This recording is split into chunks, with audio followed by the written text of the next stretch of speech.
जय हिंद दोस्तों, practical astrology में आपका स्वागत है। मैं अविनाश और आज इस वीडियो में बात करेंगे कुंडली का छठा भाव और शत्रुता। यानी कि आपको अपनी कुंडली देखकर ये जानकारी चाहिए या फिर ये जानना है आपको कि आपकी शत्रुता, आपकी दुश्मनी या आपका संबंध किस व्यक्ति से, किस जातक से खराब रहने वाला है।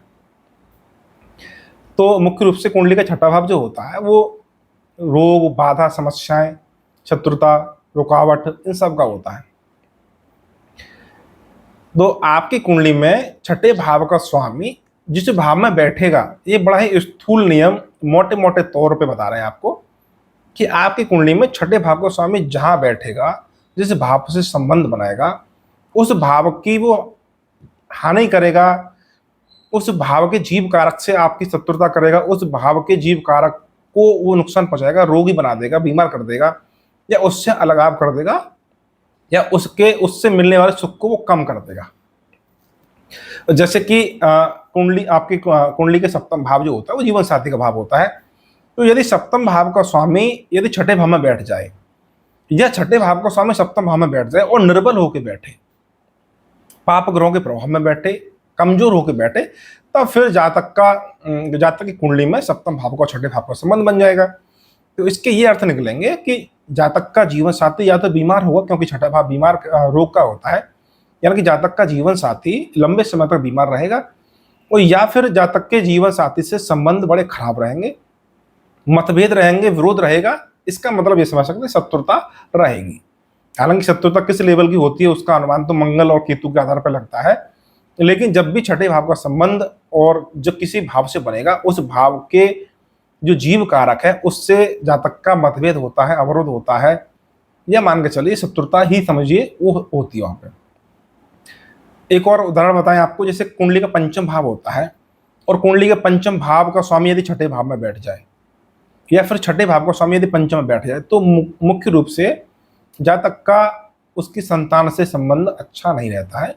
ऐसा हो सकता है कि जातक की संतान रोगी हो, बीमार रहती हो, ज्यादा लंबे समय तक बीमार रहे, या जातक के संतान से उसके संबंध खराब हो, झगड़े इत्यादि मतभेद, मानसिक मतभेद वहां पर रहती हो। तो ये स्थूल नियम हो गए। यानी किसी भी भाव का स्वामी जब छठे में बैठेगा तो वो उस भाव के सुख की हानि करेगा, उससे अलगाव कराएगा, शत्रुता वहां पे देगा। या फिर छठे भाव का स्वामी जिस भाव में बैठेगा उस भाव की वो हानि कराएगा, शत्रुता देगा, झगड़े करेगा, मतभेद करेगा, अलगाव देगा, उसके जीव सुख की वो हानि करेगा। ये एक मुख्य नियम हो गया।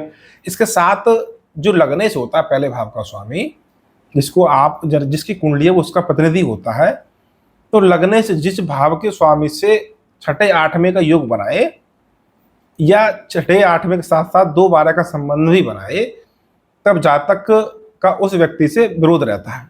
यानी कि फिर समझाएं आपको, यदि कुंडली का पहला भाव आपका लग्नेश हो गया, पहले भाव का स्वामी वो आप स्वयं हो गए, और कुंडली का सप्तम भाव का स्वामी कोई ग्रह बन जाता है, और आपके पहले भाव के स्वामी में और सप्तम भाव के स्वामी में दोनों में 6-8 का संबंध बन रहा है, यानी कि आपका लग्न जिस भाव में बैठा हुआ है उससे छठवें, अथवा आठवें भाव में सप्तम भाव का स्वामी बैठा हुआ है, तो ऐसी स्थिति में जातक के उसके जीवन साथी से मतभेद रहेंगे, यानी कि जो एक प्रेम संबंध होता है दोनों के बीच में, उस प्रेम की वहां कमी रहेगी।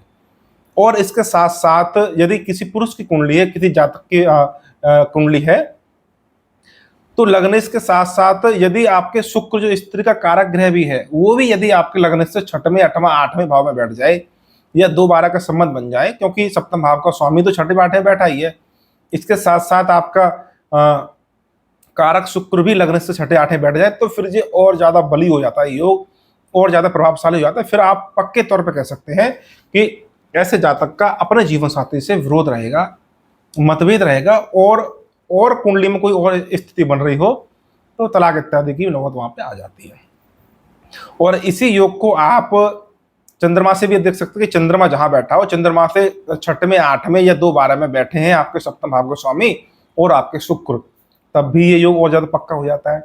इसके साथ लगन कुंडली के लग्नेश और आपके सप्तमें नवांश कुंडली में क्या संबंध बना रहे हैं, यानी कि लगन कुंडली के लग्नेश और सप्तमेश नवांश कुंडली में भी 6-8 और 2-12 का संबंध बना रहे हैं, तो वहां पे भी सिद्ध हो जाता है कि जातक का अपने जीवन साथी के साथ संबंध अच्छे नहीं रहेंगे, वहाँ झगड़ा फसाद होगा, शत्रुता होगी। यदि और कोई योग बन रहा हो तो वहाँ जीवन साथी से वियोग या डिवोर्स इत्यादि के योग वहाँ बन जाते हैं। इसके साथ साथ यदि मामला विवाह का हो, जीवन साथी का हो, तो नवांश कुंडली पे भी आप ध्यान दीजिए। वहां भी आपके नवांश कुंडली का लग्नेश और नवांश कुंडली का सप्तमेश किस प्रकार से बैठा हुआ है वहां पर आप देख सकते हैं। तो आपके लग्नेश के साथ जिस भाव का आपका छठे आठे का संबंध बन रहा होगा, उस भाव के जीव कारक से जातक की शत्रुता होगी, या ये कहिए कि उससे मतभेद जातक को देखने को मिलेगा। जैसे कि लग्नेश जिस भाव में बैठे हैं उस भाव से छठे अथवा आठवें भाव में पंचम भाव का स्वामी बैठा हुआ है।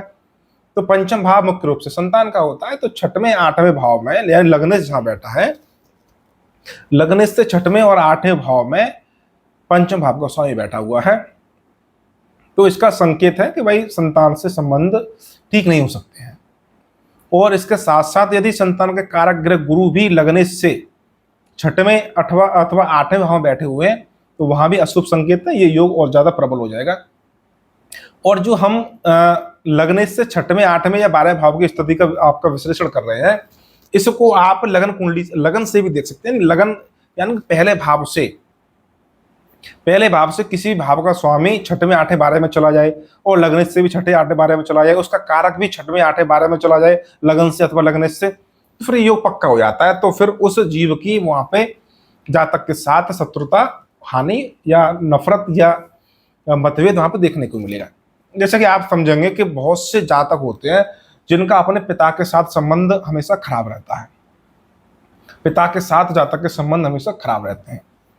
तो उसमें आप योग बड़े सामान्य होते हैं। एक तो सूर्य शनि की युति होती है या सूर्य शनि का आपसी संबंध होता है।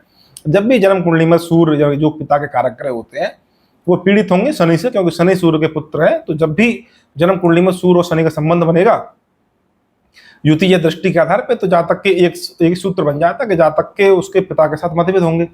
लेकिन जब भाव के आधार पर आप देखेंगे तो पहले भाव के स्वामी यानी लग्नेश से नवम भाव का स्वामी यदि छठवें आठवें 12वें भाव में बैठा हो, तो एक संकेत मिलता है कि जातक यानी लग्नेश और नवम भाव यानी कि पिता के स्वामी, उन दोनों के आपके लग्नेश और नवम भाव के स्वामी छठवें आठवें 12वें बैठे एक दूसरे से। तो हमें एक संकेत मिलेगा, सूत्र मिलेगा कि ये इस कुंडली वाले जातक के अपने पिता के साथ संबंध खराब हो सकते हैं। अभी ये डाउट रहेगा, संदेह रहेगा।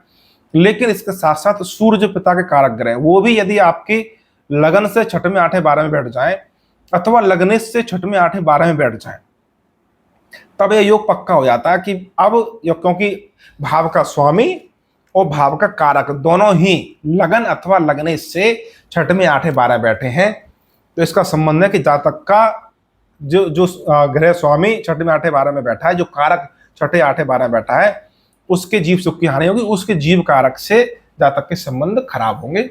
तो इस फॉर्मूला को आप पंचम भाव, सप्तम भाव, नवम भाव, चौथे भाव, तीसरे भाव, 11 भाव किसी पे भी ला सकते हैं और इसका अच्छा परिणाम आप देख सकते हैं। सूत्र छोटा है, इसको और विस्तार आप कर सकते हैं। उम्मीद है कि वीडियो आपको अच्छी लगी होगी। आज की वीडियो में इतना ही। वीडियो को लाइक करिए, शेयर करिए। धन्यवाद।